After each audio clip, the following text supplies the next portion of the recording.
हिंदू पंचांग के अनुसार हर साल भाद्रपद मास में आने वाली शुक्ल पक्ष की तृतीया तिथि के दिन हरितालिका तीज मनाई जाती है।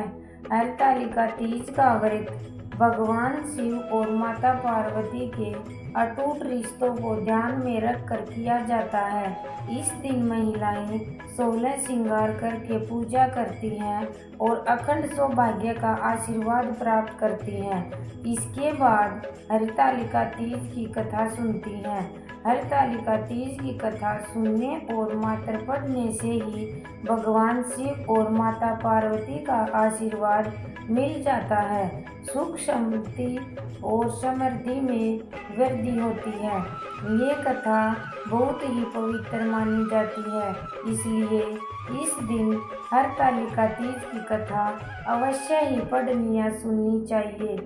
हरितालिका तीज के व्रत से जुड़ी मान्यता ये है कि तीज का व्रत करने वाली स्त्रियां मां पार्वती के समान ही सुखपूर्वक पति रमन करके त्रिलोक को जाती हैं। सौभाग्यवती स्त्रियां अपने सुहाग को अखंड बनाए रखने और अविवाहित युवतियां अपने मन के अनुसार वर पाने के लिए हरितालिका तीज का व्रत करती हैं। अब हम प्रिय भक्तजनों भगवान शिव और माता पार्वती के श्री चरणों का ध्यान करते हुए भगवान शिव की स्तुति करके कथा का शुभारंभ करते हैं। जिनके दिव्य केशों पर आपके पुष्पों की माला शोभा देती है और जिन भगवान शंकर के मस्तक पर चंदर, गले में मुंडों की माला पहनी हुई है, जो माता पार्वती दिव्य वस्त्रों से और भगवान शंकर दिगंबर वेश धारण किए हुए हैं, उन भवानी शंकर को मैं नमस्कार करती हूँ।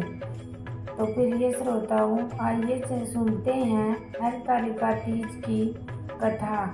एक समय हिमालय की पुत्री पार्वती जी अपने पिता के महल में रहती थी। पार्वती का हृदय जन्म से ही भगवान शिव के प्रति अनुरक्त था।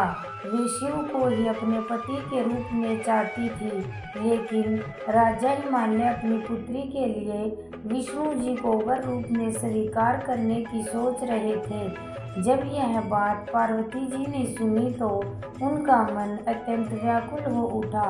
वे सोचने लगी, मैंने तो पूर्व जन्म से ही महादेव को अपने स्वामी के रूप में स्वीकार किया है। मेरे जीवन का एकमात्र लक्ष्य शिव लाभ है। ऐसे में यदि मेरा विवाह किसी और से हो गया तो मेरा जीवन व्यर्थ हो जाएगा। भगवान शिव को पाने के लिए पार्वती जी ने कठोर तपस्या करने का निश्चय किया। उन्होंने अपनी सखी के साथ मिलकर वन की ओर प्रस्थान किया। माता ने निर्जन जंगल में जाकर कठोर व्रत उपवास किया, न भोजन किया न जल ग्रहण किया, केवल भगवान शंकर का ध्यान करती रही। वे दिन रात ध्यान में लीन रहकर ओम नमः शिवाय का जाप करती। समय बीतता गया, शरीर दुर्बल होने लगा, लेकिन उनके संकल्प में तनिक भी विचलन न हुआ। पार्वती जी की कठोर साधना से प्रसन्न होकर भगवान शंकर उनके सम्मुख प्रकट हुए। उन्होंने कहा, हे गिरिजा, तुम्हारा तप अत्यंत कठोर है।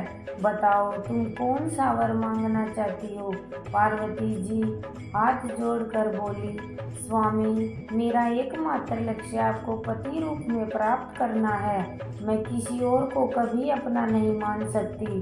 भगवान शंकर मुस्कुराए और बोले, देवी, तुम्हारे तप, भक्ति और संकल्प से मैं प्रसन्न हुआ हूँ। अब तुम मेरी अर्धांगिनी बनोगी। हमारे विवाह की घोषणा स्वयं देवताओं के समक्ष होगी। शिव जी, देवी बताओ, यह कठोर तपस्या करने का विचार तुम्हें कैसे आया। तुम्हारे पिता तो विष्णु जी से तुम्हारा विवाह करना चाहते थे, फिर भी तुमने मेरे लिए इतना कष्ट क्यों सहा। पार्वती जी, नाथ, मेरे मन में जन्म जन्मांतर से केवल आप ही बसे हुए हैं। मेरे हृदय ने कभी किसी और को स्वीकार ही नहीं किया। जब मैंने सुना कि मेरी विवाह किसी और से होगा तो मैंने निश्चय किया कि चाहे प्राण चले जाएं, पर आपको पति रूप में प्राप्त किए बिना मैं पीछे नहीं हटूंगी। शिव जी, गिरिजा, तुम्हारी यह निष्ठा और तपस्या मुझे मोह लेने वाली है। क्या तुम्हें डर नहीं लगा कि वन में अकेले कैसे रहोगी? बिना अंजल के कैसे जीवन बचेगा? पार्वती जी, स्वामी, मुझे विश्वास था कि आप मेरे साथ हैं। तब मैं भूख, प्यास, भय और दुख सब लुप्त हो जाते हैं। साधक का हृदय जब लक्ष्य में स्थिर हो जाता है तो कठिनाइयाँ तुच्छ प्रतीत होती हैं। शिव जी, देवी, तुम्हारे इस तप ने जगत को एक महान आदर्श दिया है। स्त्रियां यदि श्रद्धा और निष्ठा से पति को पाने या पति की दीर्घायु के लिए वह व्रत करेंगी तो उन्हें भी फल मिलेगा जो तुम्हें मिला है। यह व्रत हरतालिका तीज कहलाएगा। जो भी स्त्री इसे करेगी उनका दाम्पत्य जीवन सुखमय और चिरस्थायी होगा। पार्वती जी, प्रभु, आपने मुझे स्वीकार किया, इससे मेरा जन्म सार्थक हो गया। यही व्रत अब सभी स्त्रियों को सिखाया जाएगा। वे भी मेरी तरह आपको आदर्श मानकर अपने जीवन को सफल करेंगी। भगवान शिव ने माता पार्वती को पत्नी रूप में स्वीकार करने की घोषणा की। इसके बाद दोनों का विवाह भव्य रूप से संपन्न हुआ। देवताओं और ऋषियों ने आकर इस मंगल अवसर पर आशीर्वाद दिया। शिव और पार्वती के इस पावन मिलन की स्मृति में हरतालिका तीज व्रत की परंपरा शुरू हुई।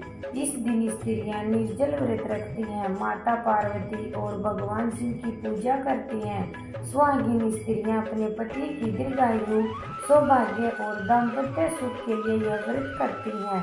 अविवाहित कन्याएं मनचाहा वर पाने के लिए इसे श्रद्धा से करती हैं। व्रती को पार्वती जी की तरह अटल निष्ठा और शिव जी की कृपा प्राप्त होती है। जय माता पार्वती।